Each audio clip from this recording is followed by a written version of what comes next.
Hello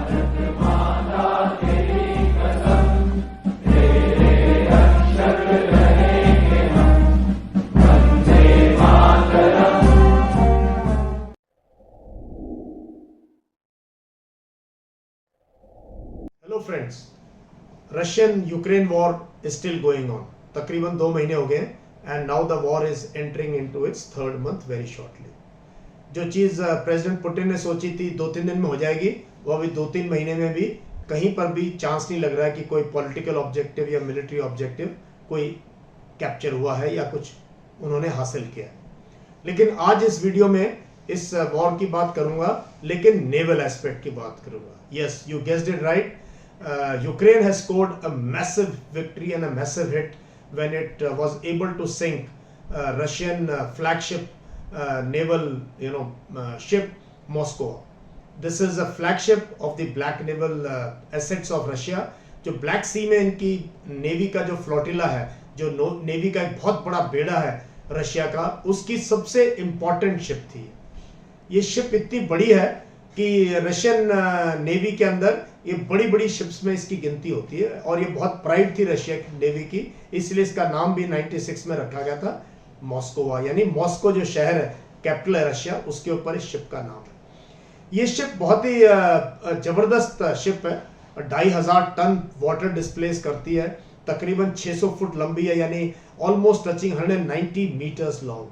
और इस ship में इतने जबरदस्त असला हैं, it can fire surface to air, it can fire surface to surface, it can fire ship to ship missiles, it can fire torpedoes, it has guns, you can name it, and it has the weapon systems, and it is fitted with the latest early warning radars.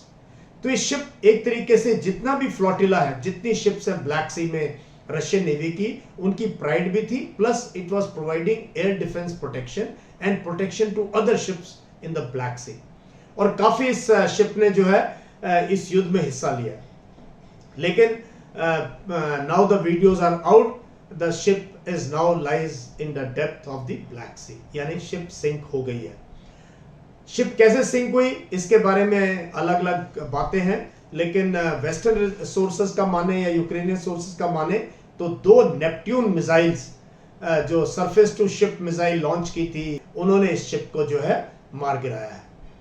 Russia कह रहा है कि इसमें आग लग गई थी और हम इसको टो करके जा रहे थे और आग काबू में नहीं आ पाई, और इसमें इतने मिसाइल्स था, इतना एक्सप्लोजिव है इस शिप के ऊपर कि वो सिंपैथेटिक डेटोनेशन हो गया और शिप जो है सिंक कर गई।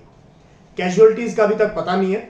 इस शिप का क्रू तकरीबन 500 सेलर्स इस शिप के ऊपर है, 500 से 515 के बीच में। उनमें से कितने बच पाए कहना मुश्किल है, कितने पानी की समाधि में चले गए कह नहीं सकते। बट खास बात क्या है कि यूक्रेन का मोराल बहुत हाई हो गया है, क्योंकि जिस नेपट्यून मिसाइल से ये हिट किया है वो यूक्रेनियन मिसाइल है, यूक्रेनियन R&D का प्रोडक्ट है, वो नाटो की मिसाइल नहीं है, ना किसी यूरोपियन कंट्री की है। And they hit a flagship of Moscow, Russia की जो है सबसे इंपॉर्टेंट शिप को उन्होंने मार गिराया है। तो Russian morale is down, Ukraine of course they feel very elated. और खास बात क्या है, सेकेंड वर्ल्ड वॉर के बाद सिर्फ 1982 फॉकलैंड्स वॉर में ब्रिटेन ने अर्जेंटीना की इस क्लास की एक शिप को गिराया था। अदरवाइज जो है नेवल वॉरफेयर में ऐसी शिप का जो है सिंक होना एक बहुत बड़ी बात है। तो that way it's a huge loss. अब बाकी जो फ्लोटिला है वो काफी डर गए और सबके सब कोस्ट से तकरीबन 80 से 90 नॉटिकल माइल दूर हो गए। और जो अम्ब्रेला एयर डिफेंस का अम्ब्रेला जो मॉस्को ये शिप दे रही थी, वो बाकी फ्लोटिला के पास है नहीं। दूसरी चीज क्या है, जब पुतिन ने 10 साल पहले ये बात कही थी कि वो रशियन नेवी को मॉडर्नाइज करना चाहते हैं, रशियन नेवी को वर्ल्ड की बेस्ट नेवी बनाना चाहते हैं, तो कहीं ना कहीं पर्सनली प्रेसिडेंट पुतिन को भी इस चीज से आघात हुआ है कि उनकी शिप जो है इस बुरी तरीके से जो है वो शिप जो है सिंक हो गई है, पानी में चली गई है। इसको बहुत ही कहते हैं इनोवेटिव वे से इस शिप को टारगेट किया गया। कहते हैं उसके रडार्स को कंफ्यूज करने के लिए पहले ड्रोन्स को भेजा गया और सारे के सारे ड्रोन्स को ट्रैक करते हुए रडार्स का मुंह दूसरी तरफ हो गया, और तब जो है ये 2 नेपट्यून मिसाइल पिन पॉइंट इन्होंने जो है शिप को हिट किया है। अभी क्या एक्चुअली हम कह नहीं सकते हैं, लेकिन जो इफेक्ट है, इफेक्ट ये है कि यूक्रेन का मोरल अप है, रशिया थोड़ा डाउन है इस टाइम पे, बट बाकी देश भी इस चीज को बहुत ध्यान से देख रहे हैं, including Indian navy. What is the future of big ships? This is now in question, because big ships they carry a lot of resolve, they carry national resolve, they carry national pride, but if they get hit they also deepen the morale भी down हो जाता है और national pride भी hit होती है. दूसरी चीज ये है कि इसके ऊपर इतने बड़े जो रडार सिस्टम्स और वेपन सिस्टम्स हैं कि एक शिप का लॉस जो है पूरी लड़ाई का रुख बदल सकता है.